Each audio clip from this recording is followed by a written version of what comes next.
Welcome everyone to my YouTube channel free coaching वाला. तर खूप पुढे आलो आपण ग्रॅव्हिटेशन या चॅप्टरमध्ये आणि आय थिंक आजचा लास्ट व्हिडिओ असणार ह्या चॅप्टरवरचा आणि त्यानंतर आपण एक्सरसाइजसुद्धा घेणार आहोत या चॅप्टरवरची. ती नेक्स्ट व्हिडिओमध्ये येणार.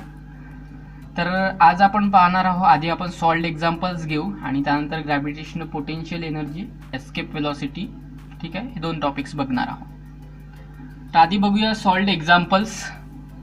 तर यातला पहिलं जे एक्झाम्पल आहे ते बघा. An iron ball of mass 3 kg is released from a height of 125 meter and it's fall freely to the ground. म्हणजे एखाद्या हाईटवरनं जी बॉल आहे ती फॉल केली गेली, तिचं मास आहे 3 kg. ही समजा बॉल आहे 3 kg मासची, ओके. ही फॉल केली आणि अंडर, हे बघा, under free fall. Free fall म्हणजे इथे काय आपल्याला हे करायचं आहे, तर इथे इनिशियल वेलोसिटी जी आहे ती 0 राहणार, कारण ही फ्री फॉल कंडिशन आहे, ठीक आहे. आणि इथे बॉडीचं जे वेट आहे ते बॉडीला एक्सपिरियन्स होणार नाही, ठीक आहे. तर हाईट आहे दिलेली 125 मीटर आणि मास दिला आहे 3 kg आणि जीची जी व्हॅल्यू दिली आहे ती दिली आहे 10 मीटर पर सेकंड स्क्वेअर. इथे अज्यूम म्हटलं आहे बघा, अज्युमिंग दॅट म्हणजे अज्यूम करा, सपोज करा, समजा, ठीक आहे. तर काय काय कॅल्क्युलेट करायचं आहे ते बघा. पहिलं जे विचारलं आहे, calculate time taken by the ball to reach the ground. म्हणजे तुम्ही बिल्डिंगवर चढले, तुम्ही हा बॉल घेतला आणि खाली टाकला, तर तुम्हाला कॅल्क्युलेट करायचं आहे की तो खाली किती वेळात पोहोचेल, बरोबर आहे ना. जरा फील करा प्रॉब्लेमचा. तुम्ही बिल्डिंगवर चढले आणि तुम्ही कुठली वस्तू तुमची खाली फेकत आहात, तर मेजर करा तिचा वजन किती आहे आणि किती डिस्टन्सवरून तुम्ही टाकत आहात.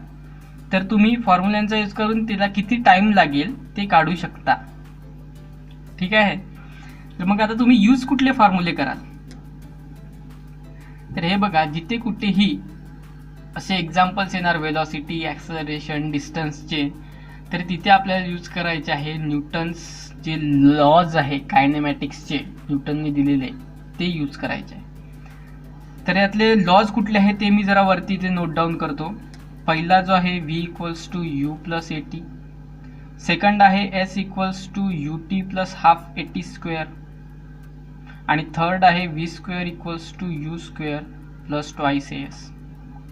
आता पहिल्या प्रॉब्लेममध्ये विचारलं आहे आपल्याला, इथे पहिल्या याच्यात time taken by the ball to reach the ground, इथून इथपर्यंत यायला त्याला किती वेळ लागेल. तर इथे टाइम कुठल्या इक्वेशनमध्ये आहे, ह्या पहिल्या आणि दुसऱ्या इक्वेशनमध्ये टाइम आहे. तर एवढं तर नक्की आहे की इथल्या दोनपैकी एक इक्वेशन आपण यूज करणार, बरोबर. आता दिलेल्या गोष्टी काय आहे त्याच्या बेसिसवर आपण हे ठरवणार की इक्वेशन नेमकं यूज कुठलं करायचं.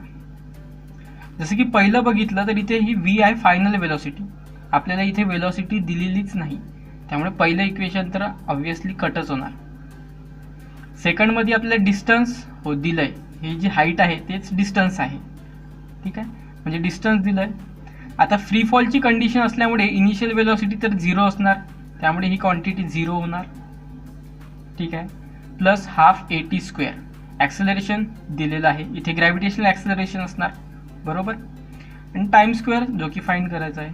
तर सेकंड इक्वेशन परफेक्ट आहे, ते आपण यूज करू. So S equals to UT plus half AT square. ही क्वांटिटी 0 होणार कारण इनिशियल वेलोसिटी 0 आहे. S किती आहे आपला 125 मीटर, बरोबर, is equal to half into acceleration दिलं आहे 10 इंटू टाइम स्क्वेअर जो की फाइंड करायचा आहे आपल्याला टाइम, ठीक आहे. मग मी इथे याला या बाजूला नेतो. सो 125 मायनस, आता इथे 5चा भाग जाणार, बरोबर. उरले किती इथे मग 5, तर हे 5 मी या बाजूला घेतले. सो 125 minus 5 is equal to T square, means T is equal to under root of 120. Sorry इथे काय, इथे मल्टिप्लायचं साईन आहे, सो हे डिवाइडमध्ये जाणार. सॉरी, हे रॉंग आहे, हे मल्टिप्लाय आहे तर इथे डिवाइड होणार. तर टाइम स्क्वेअरमध्ये 125 डिवायडेड बाय 5 म्हणजे time square is equal to 25 आणि T is equal to 5 second. तर टाईम जो लागणार तो 5 सेकंद लागणार. म्हणजे 5 सेकंदात 3 किलोची वस्तू तुम्ही 125 मीटरवरून टाकली खाली तर ती 5 सेकंदात खाली पोहोचणार. ठीक आहे. आणखी काय विचारलं आहे यात की the velocity of the ball on reaching the ground. म्हणजे तो बॉल खाली जेव्हा पोहोचेल तेव्हा त्याची वेलॉसिटी काय असणार. तर ग्राउंडवर पोहोचल्यावर आपल्याला इक्वेशन आता कुठलं यूज करावं लागेल बघा. क्वांटिटीनुसार आपल्याला फाइंड करायची आहे वेलॉसिटी. तर ऑब्व्हियसली हे 2 इक्वेशन आहे, पहिलं आणि तिसरं, जो की आपण वेलॉसिटीसाठी यूज करू शकतो. मग पहिलं जर बघितलं आपण तर फायनल वेलॉसिटी फाइंड करायची आपल्याला. बरोबर. इनिशियल तर 0 येणार. ॲक्सलरेशन दिलं आहे, टाईमसुद्धा माहिती झाला आहे. त्यामुळे पहिलं इक्वेशन इथे मग परफेक्ट आहे. सो मी पहिलं इक्वेशन यूज करतोय. तर final velocity is equal to initial velocity म्हणजे सुरुवातीची वेलॉसिटी प्लस AT. आता initial velocity free fall condition असल्यामुळे 0 आहे. त्यामुळे final velocity is equal to A × T आणि A दिला आहे आपल्याला 10 आणि टाईम आहे आपला 5. So answer will be 50 metre per second. Okay. म्हणजे पर सेकंदला त्याची जी वेलॉसिटी राहणार ती 50 मीटर राहणार. ओके. म्हणजे पर सेकंदला ते जे ऑब्जेक्ट आहे ते 50 मीटर खाली येणार. ओके. अशा प्रकारे ती वेलॉसिटी राहते. आणि ही जी वेलॉसिटी आपल्याला मिळते इथे ती ॲव्हरेज वेलॉसिटी असते. ठीक आहे. कारण वेलॉसिटी तिथे ॲक्सलरेशन कंडिशनमध्ये असते बॉडी. सो वेलॉसिटी ही पॉईंट टू पॉईंट चेंज होत असते. आणि ही जे काही आन्सर भेटलं आपल्याला हे सेंटरवरची जी वेलॉसिटी आहे ते आन्सर मिळतं. ठीक आहे. कारण बॉडी जेव्हा फॉल झाली तेव्हा इथे वेलॉसिटी 0 होती. मग हळूहळू वाढत वाढत जेव्हा सेंटरला आली तेव्हा इथे 50 झाली. हळूहळू इथे आली तेव्हा ती खूप मॅक्सिमम होणार. ओके. म्हणजे ओव्हरऑल जी आहे ती 50 मीटर पर सेकंद होती. ओके. ठीक आहे. कारण बॉडी ॲक्सलरेट होत असते ॲक्सलरेशन ड्यू टू ग्रॅव्हिटीमुळे. ओके. नाव थर्ड जो यातलं प्रॉब्लेम जे विचारलं आहे आपल्याला ते आहे की the height of the ball at half of the time it takes to reach the ground. ठीक आहे. तर आता बॉलची हाईट किती असणार जेव्हा त्याला हाफ टाईम लागेल. म्हणजे इथे जो टाईम कन्सिडर करायचा आहे तो आधीच्या टाईमपेक्षा हाफ. मग आधीचा टाईम आहे 5 आणि त्याचा हाफ जर कन्सिडर केला तर तो होणार 2.5 सेकंद. मग ह्या टाईमसाठी ती किती हाईट अटेन करणार. बरोबर. म्हणजे इथून जेव्हा सोडलं आपण तेव्हा 2.5 सेकंदमध्ये ते किती अंतरावर येणार. बरोबर. तर आता तुम्ही म्हणताय की 5 सेकंदात एवढं लागेल, 5 सेकंदात तेवढं डिस्टन्स कॅल्क्युलेट हे करेल. तर जेव्हा टाईम अर्धा केला तेव्हा ते हाफ डिस्टन्समध्ये असणार. बरोबर ना. म्हणजे 125/2. परंतु तसं होत नाही. कारण इथे बॉडी ॲक्सलरेटेड असते. म्हणजे इथे वेलॉसिटी जेवढी असणार तिथे इथे जास्त असणार ती. म्हणजे इथं एका सेकंदात एवढंच डिस्टन्स कव्हर करत असेल तर इथे एका सेकंदात ती खूप मोठं डिस्टन्स कव्हर करते. कारण इथे त्याची वेलॉसिटी जास्त असते. ती ॲक्सलरेटेड बॉडी असते. ठीक आहे. त्यामुळे इथे टाईम जरी हाफ केला तरी इथे डिस्टन्स हाफ होणार नाही. ओके. मग इथे आपल्याला अगेन न्यूटन्स लॉ जो आहे तो यूज करायचा आहे. आणि इथे जे इक्वेशन फिट येतं ते आहे S = UT + ½ AT². ओके. मग आपल्याला डिस्टन्स फाइंड करायचा हाईट. बरोबर. सो S इनिशियल वेलॉसिटी आहे 0. ओके. प्लस हाफ ॲक्सलरेशन दिलं आहे 10. बरोबर. आणि T². T आहे आपला 2.5². ठीक आहे. 2.5 त्याचा स्क्वेअर. बरोबर. मग याला जर तुम्ही सॉल्व केलं तर जे आन्सर येणार ते तुमचं फायनल आन्सर. हे आन्सर येतं 31.25 मीटर. म्हणजे हे बघा अर्ध डिस्टन्स. आता 125च्या हाफ होणार 62.5. बरोबर. तर 62.5 आन्सर यायला पाहिजे. परंतु तसं होत नाही कारण ती ॲक्सलरेटेड कंडिशन असते. तर डिस्टन्स जे आहे ते येणार 31.25 मीटर. ठीक आहे. जर टाईम आपण हाफ केला तर हे तुम्हाला कॅल्क्युलेट करायचं होतं न्यूटनचे जे लॉज आहे कायनेमॅटिकल इक्वेशन्स. ठीक आहे. न्यूटनचे जे इक्वेशन्स आहेत त्यांचा यूज करून हे तुम्हाला कॅल्क्युलेट करायचं होतं. ओके. तर हे प्रॉब्लेम्स तुम्हाला आता समजले आहे. ओके.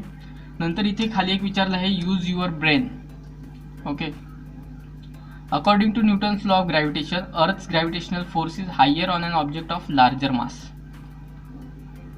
न्यूटनच्या लॉ ऑफ ग्रॅव्हिटेशननुसार अर्थचा जो फोर्स आहे तो हायर असतो जर ऑब्जेक्टचं मास जर हायर असेल तर. बरोबर आहे. मग ती बॉडी किंवा ऑब्जेक्ट हायर वेलॉसिटीने का फॉल होत नाही ॲज कम्पेअर टू लोअर मास. मग ती बॉडी लोअर मास असणाऱ्या ऑब्जेक्टपेक्षा जास्त वेलॉसिटीने का फॉल होत नाही. लॉजिकल क्वेश्चन आहे, विचार करा काय असायला पाहिजे आज.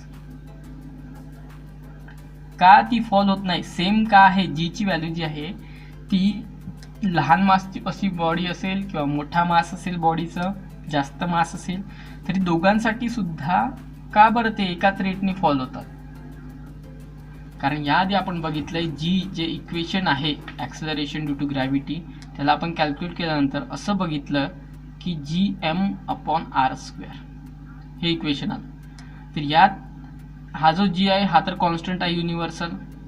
एम जे आहे ते मास ऑफ अर्थ आहे आणि आर सुद्धा रेडियस ऑफ अर्थ आहे. मग तुम्ही कुठलीही बॉडी घ्या त्या बॉडीच्या प्रॉपर्टीचा इथे संबंधच येत नाही. त्यामुळे त्या बॉडीवर डिपेंडच राहत नाही की ॲक्सेलरेशन काय असणार आणि म्हणून हे सगळ्या बॉडीसाठी सेम आहे. त्यामुळे मग हायर मास असो की लोअर मास असो सगळे एकाच रेटनी फॉलो होतात. त्याची स्पीड जास्त राहत नाही किंवा याची स्पीड कमी राहत नाही. ओके, ठीक आहे. तर नेक्स्ट जो टॉपिक आपण पाहणार आहोत तो आहे ग्रॅव्हिटेशनल पोटेन्शियल एनर्जी. ठीक आहे. तर ग्रॅव्हिटेशनल पोटेन्शियल एनर्जी काय आहे. तर मागच्या वर्षी तुम्ही शिकला आहात की पोटेन्शियल एनर्जी म्हणजे काय. तर एखाद्या बॉडीमध्ये जी एनर्जी स्टोअर होऊन राहते, ठीक आहे, एखाद्या बॉडीमध्ये जी एनर्जी स्टोअर होते किंवा ऑब्जेक्टमध्ये जी एनर्जी स्टोअर होते त्याला आपण म्हणतो पोटेन्शियल एनर्जी. जसं की तुम्ही जेवण करता तर जेवणाच्या आधी बघाल तर तुम्हाला थकलेल्यासारखं वाटतं किंवा तुमची एनर्जी तुमच्याकडे नसते.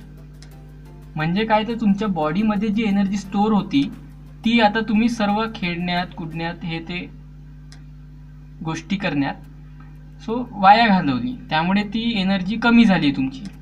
म्हणजेच काय, तर energy stored in your body has been decreased. So you need to charge your body. मग तुम्ही काय कराल, जेवण कराल सो दॅट तुमच्या आतमध्ये पुन्हा आणखी एनर्जी स्टोअर होणार आणि ती एनर्जी म्हणजे तुमची पोटेन्शियल एनर्जी झाली. बरोबर. आता हे कशामुळे झालं, तर तुम्ही एनर्जी गेन केली म्हणून. ओके.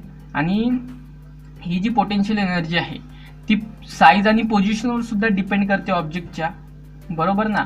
कारण सपोज आता तुम्ही जर इथे आहात ग्राउंडवर, ओके, आणि तुम्ही जर इथून जर एखादी गोष्ट अशी खाली जसं की एखादी समजा तुमचा मुक्का आहे, ओके, तो जर तुम्ही जमिनीवर मारला तर ऑब्व्हियसली कमी फोर्स जमिनीवर अप्लाय होणार. परंतु तेच जर तुम्ही बिल्डिंगवर चढून तिथून तुम्ही जर लावून मुक्का मारला तर ऑब्व्हियसली तो जास्त लागणार. का लागतोय जास्त, कारण तिथे तुमच्याकडे ग्रॅव्हिटेशनल पोटेन्शियल एनर्जी स्टोअर झाली.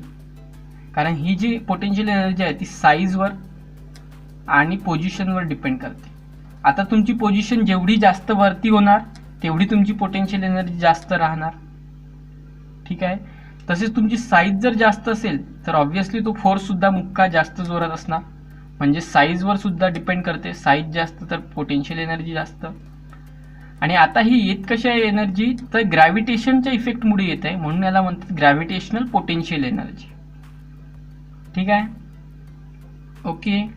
तर ही एनर्जी इन्क्रीज होणार जर आपण पोझिशन आपली जर इन्क्रीज केली from the surface of earth. म्हणजे अर्थ सरफेसपासून जर आपण वरती गेलो तर ती सुद्धा एनर्जी इन्क्रीज होणार. आपली साईज वाढली तर सुद्धा आपली पोटेन्शियल एनर्जी इन्क्रीज होणार. ठीक आहे. Potential energy is energy stored in an object. ठीक आहे. ओके. आता पोटेन्शियल एनर्जी जी आहे ती कॅल्क्युलेट करण्यासाठी आपण फॉर्म्युला यूज करतो, तो म्हणजे mgh. हा तुम्ही मागच्या वर्षी शिकला आहात. बरोबर.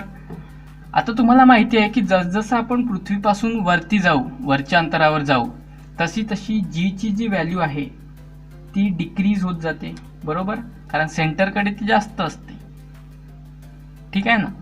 मग जसजसं आपण वरती जाऊ तशी तशी जीची जी व्हॅल्यू आहे ती डिक्रीज होत जाणार. परंतु हाईट जर बघितली आपण तर हाईट इन्क्रीज होणार, बरोबर ना, हाईट इन्क्रीज होणार. मग जी डिक्रीज होणार तर डिक्रीज होऊ होऊ किती होणार, हाईट इन्क्रीज झाली आहे ठीक आहे, पोटेन्शियल एनर्जी वाढणार. परंतु जी जर डिक्रीज होत असेल, कमी होत असेल आणि फायनली जर ते 0 होत असेल तर ही टोटल जी क्वांटिटी आहे potential energy, okay, potential energy सुद्धा 0 होऊन जाणार, बरोबर. म्हणजे ही हाईट जी आहे ती जर अर्थच्या रेडियसपेक्षा, ओके, अर्थची जी रेडियस आहे त्याच्यापेक्षा जास्त असेल, खूप खूप greater than Earth radius is greater, Earth radius ही जर जी एच आहे तो अर्थ रेडियसपेक्षा ग्रेटर असेल, बरोबर. एचची जी व्हॅल्यू आहे किंवा आपली जी हाईट आहे ती जर आपण खूप खूप वाढवत नेली, म्हणजे अर्थच्या सरफेसपेक्षा जर आपण वरती गेलो तर काय होणार, ही जी व्हॅल्यू आहे एचची ती वाढत जाणार, परंतु जीची व्हॅल्यू डिक्रीज होणार. आणि आपण जर अशा हाईटवर पोहोचलो की जिथे जी कम्प्लिटली 0 होतो तर तिथे पोटेन्शियल एनर्जी सुद्धा 0 होणार. म्हणजेच काय, तर आपण स्पेसमध्ये गेलो, अर्थला सोडून जर आपण स्पेसमध्ये गेलो इन्फायनाईट डिस्टन्सवर, हाईटवर, तर तिथे पोटेन्शियल एनर्जी ही 0 असणार. म्हणजे आपण जर इन्फायनाईट डिस्टन्सवर गेलो, ठीक आहे, इन्फायनाईट डिस्टन्स म्हणजे हाईट आपली इन्फायनाईट झाली आता, तर तिथे जीची व्हॅल्यू 0 होणार. कारण जीचा फॉर्म्युला काय आहे, g equals to G M, capital G M upon R square. मग आर जर वाढत गेलं तर ऑब्व्हियसली जीची जी व्हॅल्यू आहे ती कमी होत जाणार. मग जसजसं तुमचं आर वाढत गेला, जी ऑब्व्हियसली हळूहळू 0 कडे जाणार आणि तो 0 होणार फायनली. त्यामुळे टोटल पोटेन्शियल एनर्जी देखील तुमची 0 होणार. म्हणजेच इन्फायनाईट डिस्टन्सवर तुमची पोटेन्शियल एनर्जी ही 0 असते. आणि त्यापेक्षा जर तुम्ही लहान हाईटवर असाल तर मग ती काय असायला पाहिजे, ती निगेटिव्ह असायला पाहिजे, ठीक आहे, ती निगेटिव्ह असायला पाहिजे. म्हणजे एच जर खूप खूप जास्त असेल अर्थ रेडियसपेक्षा तर पोटेन्शियल एनर्जी 0 असते. म्हणजेच at infinite distance, okay, at infinite distance potential energy is 0 आणि त्यापेक्षा लहानसाठी पोटेन्शियल एनर्जी निगेटिव्ह असते, ठीक आहे. पोटेन्शियल एनर्जी ही निगेटिव्ह असते आणि त्यामुळे याचा जो फॉर्म्युला दिला जातो पोटेन्शियल एनर्जीचा तो दिला जातो potential energy equals to minus G M, आता हे G universal gravitational constant M mass of Earth upon mass of object, कुठल्या ऑब्जेक्टची आपल्याला पोटेन्शियल एनर्जी काढायची आहे, gravitational potential energy, upon R plus h. आणि मायनस का लावतात, कारण इन्फायनाईट पोझिशनवर त्याची पोटेन्शियल एनर्जी 0 असते. तर त्यापेक्षा जर स्मॉल हाईट घेतली आपण, बरोबर, म्हणजे ही जर अर्थ असेल तर याच्या आपण इन्फायनाईट डिस्टन्स खूप खूप खूप लांब निघून गेलो तर तिथे पोटेन्शियल एनर्जी 0 असणार. परंतु त्यापेक्षा खालच्या याच्यासाठी मग ती काय असणार, निगेटिव्ह असायला पाहिजे, बरोबर, ठीक आहे. ओके, सर ती निगेटिव्ह असते आणि आर प्लस एच अपॉन, ठीक आहे. तर ही जी आहे हा पोटेन्शियल एनर्जीचा फॉर्म्युला आहे जो की तुम्हाला लक्षात ठेवायचा आहे. याचं जे डेरिवेशन आहे ते जरा मोठं आहे त्यामुळे तो तुम्हाला ह्या वर्षी नाही, ते 11वी-12वीत तुम्हाला आहे, ठीक आहे. आपण सुद्धा ते घेणार नाही. हा फॉर्म्युला तुम्हाला लक्षात ठेवायचा आहे, यावर न्यूमरिकल्स येऊ शकतात, ओके. तर potential energy, gravitational potential energy तुम्हाला कळली आहे काय आहे. तर ह्या पॅसेज म्हटलं इम्पॉर्टंट पार्ट कुठला आहे, तर the energy store in an object because of its position or state is called potential energy, ठीक आहे. ही गोष्ट अंडरलाईन करा. नंतर energy is relative and increases as we grow to higher heights from the surface of Earth. जर आपण उंचावर गेलो तर पोटेन्शियल एनर्जी वाढणार, ठीक आहे, वाढत आहे. परंतु जर आपण खूप उंचावर गेलो, ओके, खूप उंचावर जर गेलो, ठीक आहे, when h is small compare to R radius of Earth we can assume g to be constant and use the formula this, बरोबर आहे ना. म्हणजे हाईट जर आपली अर्थच्या रेडियसपेक्षा कमी असणार तर आपण एम जी एच यूज करू शकतो फॉर्म्युला. पण तेच जर एचची व्हॅल्यू खूप लार्ज असेल, बरोबर, एचची व्हॅल्यू जर खूप लार्ज असेल, H is very very greater than Earth radius, तर तिथे पोटेन्शियल एनर्जी 0 होणार. का बरं? तर ग्रॅव्हिटेशनल ॲक्सलरेशन 0 होणार. Okay, mgh. सो इथला g 0 झाला, त्यामुळे पोटेन्शियल एनर्जी देखील 0 होणार at infinite distance. Okay, infinite distance. Okay, so potential energy, मग ही लाईन अंडरलाईन करा. But for large values of h, potential energy, okay, g decreases with increase in h. So value of g is 0 and earth's gravitational force does not act on the object. He line एक underline करा. okay, so more appropriate to assume value of potential energy is 0. He line. okay, and for smaller distances potential energy is 0, that is less than 0, that is negative. He line सुद्धा important आहे, underline करा. आणि potential एनर्जीचा formula हा लक्षात ठेवा. ठीक आहे, तर तुम्हाला पोटेन्शियल एनर्जी म्हणजे काय ते कळलं आहे. ओके, नेक्स्ट जो टॉपिक आहे तो आहे एस्केप वेलॉसिटी. आता एस्केप वेलॉसिटी म्हणजे काय ते आपण बघणार आहोत. समजा तुम्ही पृथ्वीवर उभे आहात. ओके, ही पृथ्वी आहे, अर्थ आहे, आणि तुम्ही इथे या सरफेसवर पृथ्वीच्या उभे आहात. जर तुम्हाला पृथ्वीच्या बाहेर जायचं असेल तर तुम्ही काय करा, म्हणजे स्पेसमध्ये अंतराळात तुम्हाला जायचं असेल, काय कराल तुम्ही? स्पेसशिप मध्ये बसून जाणार. ओके, रॉकेट लॉन्चरच्या मदतीने. ठीक आहे, पण तुम्हाला त्यासाठी अर्थची जी ग्रॅव्हिटी आहे त्याला ओव्हरकम करावं लागेल. कारण तुम्ही जेव्हा इथून रॉकेटमध्ये बसून जाल तर ग्रॅव्हिटी त्या रॉकेटला आपल्याकडे अट्रॅक्ट करेल, बरोबर ना. मग तुम्हाला ह्या ग्रॅव्हिटेशनल फोर्सला जे आहे उसे चीर के तुम्हें आगे निकलना होगा.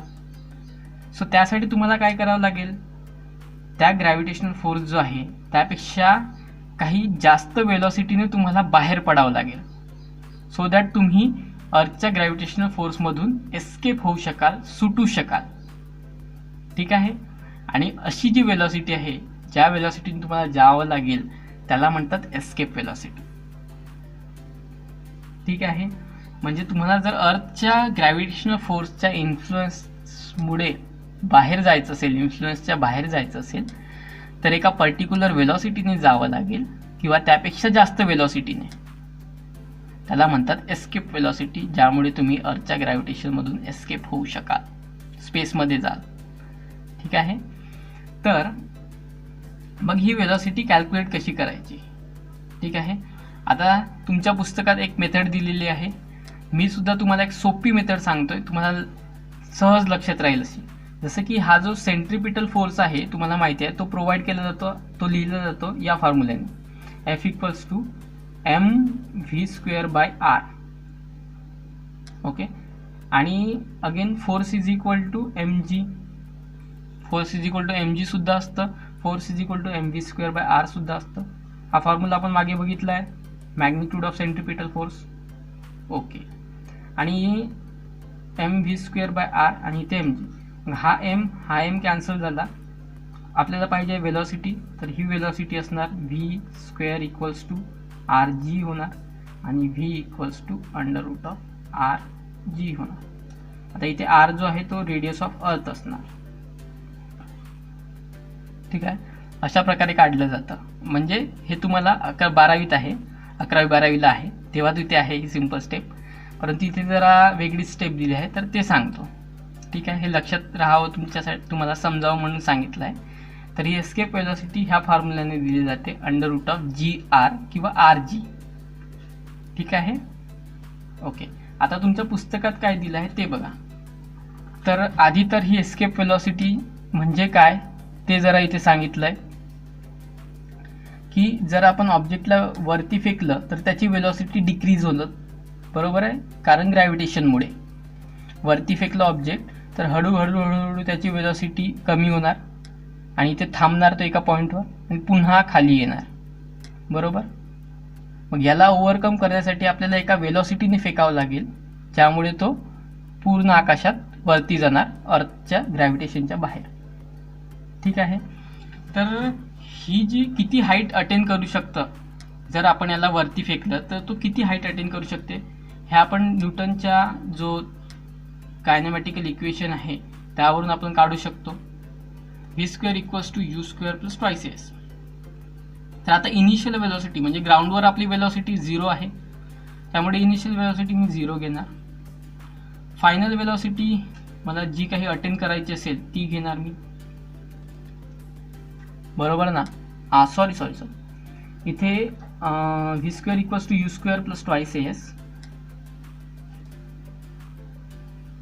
तर इथे वरती पोचल्यानंतर इनिशियली आपण त्याला काही ना काही स्पीडने फेकणार, परंतु जसजसं तो हाईट गेन करणार एका पॉईंटवर थांबणार आणि आणखी खाली येणार. ठीक आहे. तर जेव्हा तो त्या पॉईंटवरून खाली येणार तर तिथे त्याची स्पीड 0 होणार आणि तिथून तो खाली येणार. ठीक आहे. तर मग इथे कंडिशन काय होणार, तर फायनल जी वेलोसिटी आहे इथे पोचल्यानंतर ती 0 होणार. सो इथे फायनल वेलोसिटी 0 आहे आणि इनिशियल वेलोसिटी u² जी की आपण देणार ती प्लस ट्वाइस ए एस. मग इथून एस ची व्हॅल्यू काय भेटणार, twice a s equals to minus u² होणार आणि त्यावर for s equals to minus u² upon twice a होणार.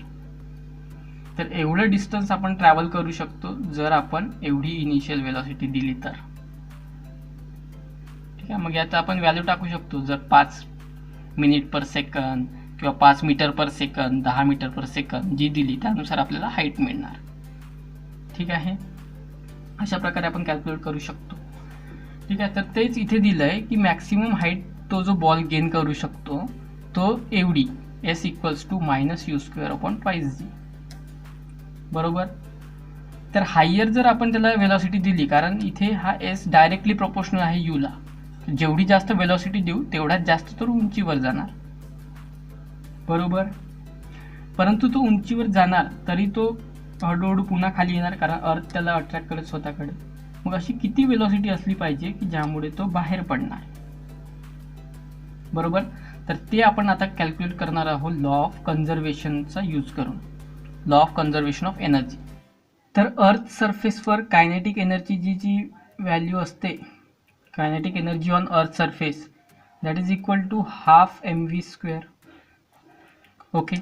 आणि पोटेन्शियल एनर्जी आत्ताच आपण पाहिली value, potential energy is minus capital G m upon r plus H.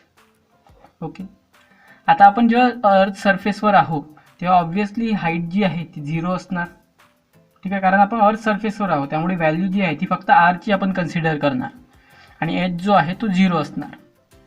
तर अर्थ सरफेसवर आता कायनेटिक एनर्जी आहे हाफ mv² आणि पोटेन्शियल एनर्जी आहे मायनस gmm अपॉन r होणार ओनली. ठीक आहे. Is equal to minus gmm upon r. बरोबर. आणि आता टोटल एनर्जी काय होणार, sum of kinetic energy and potential energy. Okay. तर आता आपण टोटल एनर्जी बघू. तर टोटल एनर्जी होणार मग half mv² minus gmm upon r. Total energy is sum of kinetic energy and potential energy. तर कायनेटिक एनर्जी आहे half mv². Okay. And potential energy आहे मायनस gmm अपॉन r. ठीक आहे. Okay. आता इथे आपण यूज करणार आहोत principle of conservation of energy. ठीक आहे. ज्यानुसार की total energy of a body is always conserved. म्हणजे काय, तर अर्थ सरफेसवर एखाद्या ऑब्जेक्टची जी टोटल एनर्जी आहे ती इथे जर एखादी काय व्हॅल्यू असेल टोटल एनर्जीची, तर तीच एनर्जी त्याची टोटल एनर्जी इथे सुद्धा राहणार, इथे सुद्धा. म्हणजे स्पेसमधल्या किंवा युनिवर्समध्ये कुठेही जर आपण गेलो तर एखाद्या ऑब्जेक्टची जी टोटल एनर्जी आहे ती सेम राहणार. म्हणजेच काय, तर ती कॉन्झर्व राहणार. ओके. कधी त्याची पोटेन्शियल एनर्जी जास्त होणार तर कधी कायनेटिक कमी होणार किंवा कायनेटिक जास्त पोटेन्शियल कमी. ठीक आहे. हे चेंज होणार, पण तो total energy is always conserve राहणार आणि त्यालाच म्हणतात principle of conservation of energy.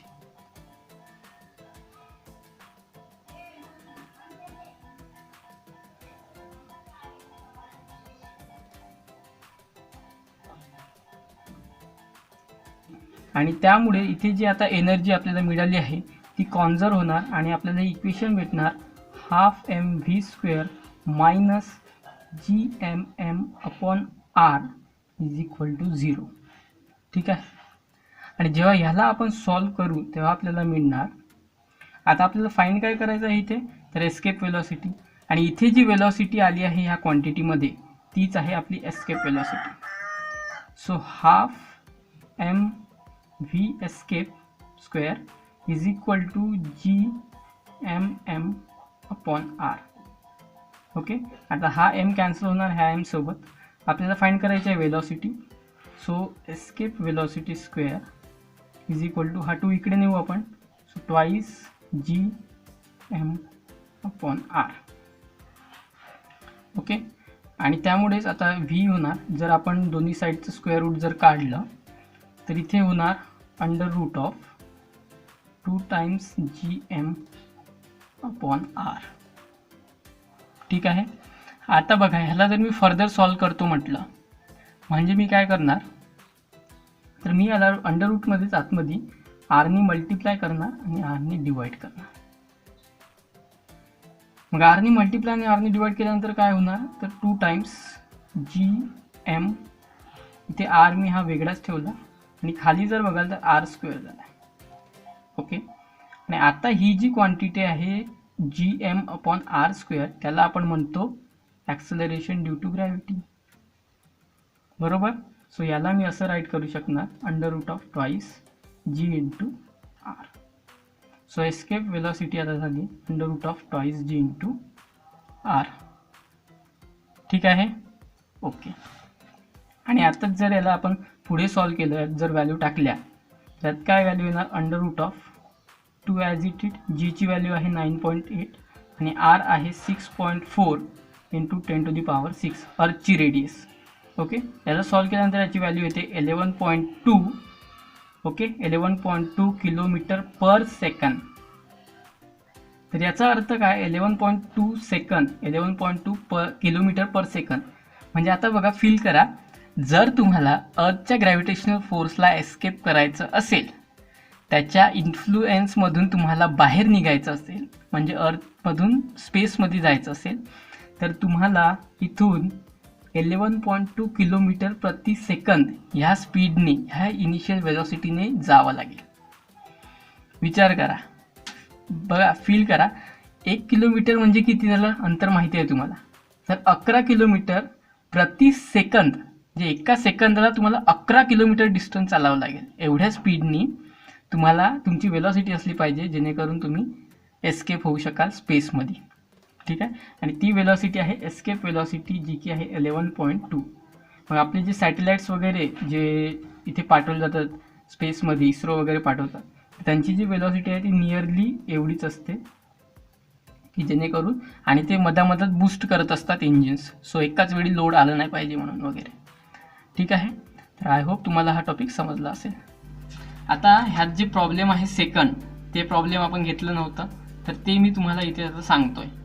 Okay. तर ह्यातलं जे एक्झाम्पल नंबर 2 आहे, ओके, एक्झाम्पल नंबर 2 आहे, ह्यात काय म्हटलं आहे की जर मी टेनिस बॉल वरती फेकला तर हा रीच होणार एका हाईटवर 4.5 मीटरच्या.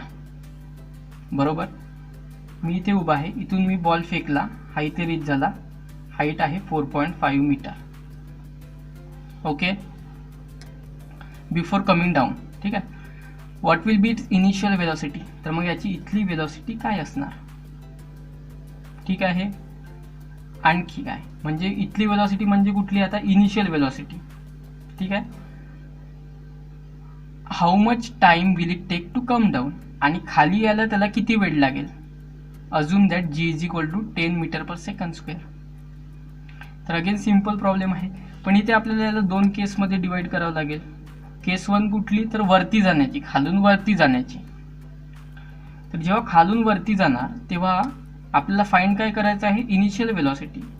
मग वेलॉसिटीची जी इक्वेशन आहे त्यातलं कुठलंही आपण एक इक्वेशन यूज करणार. बरोबर.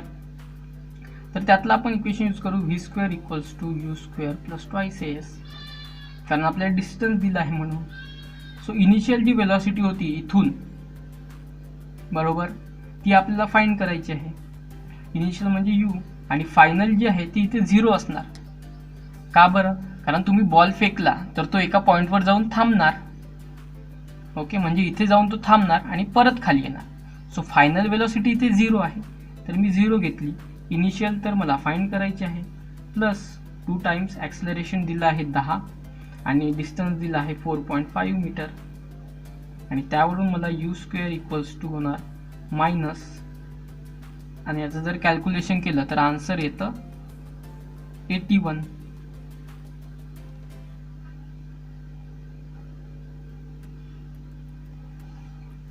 ह्याला जर कॅल्क्युलेट केलं तर आन्सर येतं 81, म्हणजेच U is equal to 9 metre per second.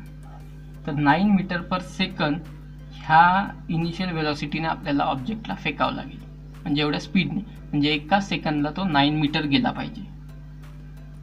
ठीक आहे, ओके.